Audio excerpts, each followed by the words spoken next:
بسم اللہ الرحمن الرحیم۔ السلام علیکم۔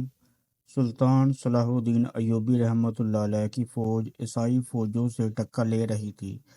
دشمنوں کے جوان، بوڑھے، عورتیں سبھی میدان جنگ میں نکل پڑے تھے اور جنگ جاری تھی۔ ادھر مسلمانوں کی فوج کے خیمے لگے ہوئے تھے اور یہ لوگ پوری بہادری کے ساتھ دشمنوں کا مقابلہ کر رہے تھے۔ اس جنگ کی ایک رات کا واقعہ ہے جبکہ ہر طرف سناٹا چھا چکا تھا اور سلطان صلاح الدین ایوبی رحمۃ اللہ علیہ اور ان کے ساتھی سو چکے تھے کہ اچانک ایک عورت عیسائیوں کے خیمے سے چیختی پکارتی ہوئی فوج اور پہرے داروں کے درمیان سے گزرتی ہوئی مسلمانوں کے خیمے تک پہنچی، جہاں اس کو ایک فوجی افسر نے روک لیا اور پوچھا، کہاں جا رہی ہو؟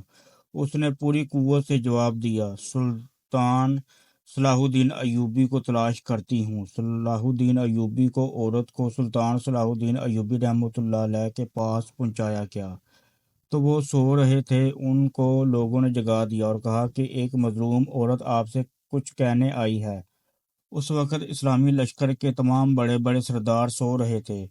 سلطان صلاح الدین ایوبی رحمۃ اللہ علیہ نے ان سب کو جگا دیا اور عورت سے نہایت مہربانی اور نرمی کے ساتھ پوچھا، کیا بات ہے؟ عورت رونے لگی اور پھر چیخ کر بولی کہ اے بادشاہ، آپ کی فوج سے مجھ کو سخت شکایت ہے۔ سلطان صلاح الدین ایوبی کے چہرے کا رنگ اڑ گیا اور پوچھنے لگے، میری فوج نے کیا کیا ہے؟ عورت نے جواب دیا، کل آپ کے ان سپاہیوں نے میرے شوہر کو گرفتار کر لیا تو میں نے کہا کہ چلو خدا کی راہ میں پکڑا گیا، اور آج رات کو بھی کچھ گھنٹے پہلے آپ کی فوج کے کچھ ڈاکو میرے محبوب بچے کو اڑا لے گئے۔ یہ بچہ میری تسلی کا سامان تھا اور اپنے باپ کی گرفتاری کے بعد میرا سب کچھ وہی تھا۔ اس وقت میں آپ سے صرف اپنے اس پیارے بچے کو چاہتی ہوں، ورنہ آپ خیال رکھیے کہ اس فوج کی ساری حرکتوں اور کاموں کے ذمہ دار آپ ہی ہیں۔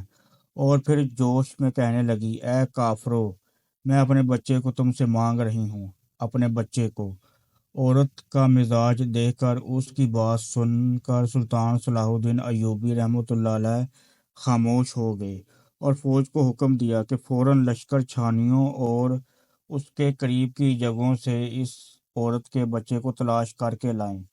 تھوڑی دیر کے بعد فوج والے کچھ اجنبی ڈاکوؤں کو پکڑ کر لائے جو بچے کو لے گئے تھے۔ عورت بچے کو دیکھ کر اوجھل پڑی اور اس کو اپنے سینے سے چمٹا لیا اور اس کے چہرے کا بوسہ لینے لگی اور محبت کے گرم گرم آنسو اس کی آنکھوں سے نکل کر بچے کے خصار پر گرنے لگے۔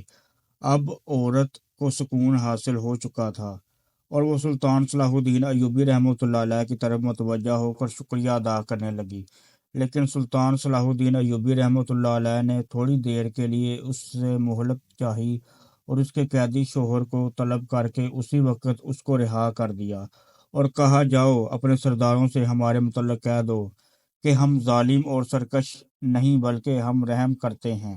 ہم لڑائی کرنے اور تباہی پھیلانے کے لیے نہیں پیدا کیے گئے، بلکہ ہمارا مقصد امن اور سلامتی قائم کرنا ہے۔ ہمارا دین اتفاق دلوں کو آپس میں ملاتا ہے، بھائیوں کے درمیان پھوٹ نہیں پیدا کرتا اور نہ ہی ان کے دلوں میں کینہ عداوت کا بیج ڈالتا ہے۔ اپنے ان بڑے سرداروں سے کہہ دو کہ ہم اسی اخلاق کی بدولت کامیاب ہو گئے اور یہی دین ہماری فتح کا پیش خیمہ ہے۔ سلطان صلاح الدین ایوبی رحمۃ اللہ علیہ یہ کہہ کر اٹھنے والے ہی تھے کہ یہ دونوں میاں بیوی پوری جوش و خروش کے ساتھ یہ نعرہ بلند کر کے کہنے لگے کہ تمہارے یہاں رحم و انصاف ہے اور ہمارے پاس سخت دلی اور ظلم ہے۔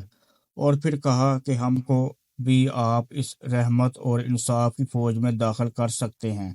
سلطان صلاح الدین ایوبی رحمۃ اللہ علیہ نے کہا، لا الہ الا اللہ محمد الرسول اللہ کہو اور اس کلمے پر اپنے دل سے ایمان لاؤ۔ دونوں میاں بیوی نے لا الہ الا اللہ محمد الرسول اللہ صلی اللہ علیہ وآلہ وسلم کہا اور یہ دونوں میاں بیوی مسلمانوں کی چھاؤنیوں میں اپنے خیمے کی طرف جا رہے تھے اور لا الہ الا اللہ محمد الرسول اللہ برابر ان کی زبان پر جاری تھا اور فضا میں مسلمانوں کے نعرہ تکبیر سے گونج رہی تھی، سبحان اللہ۔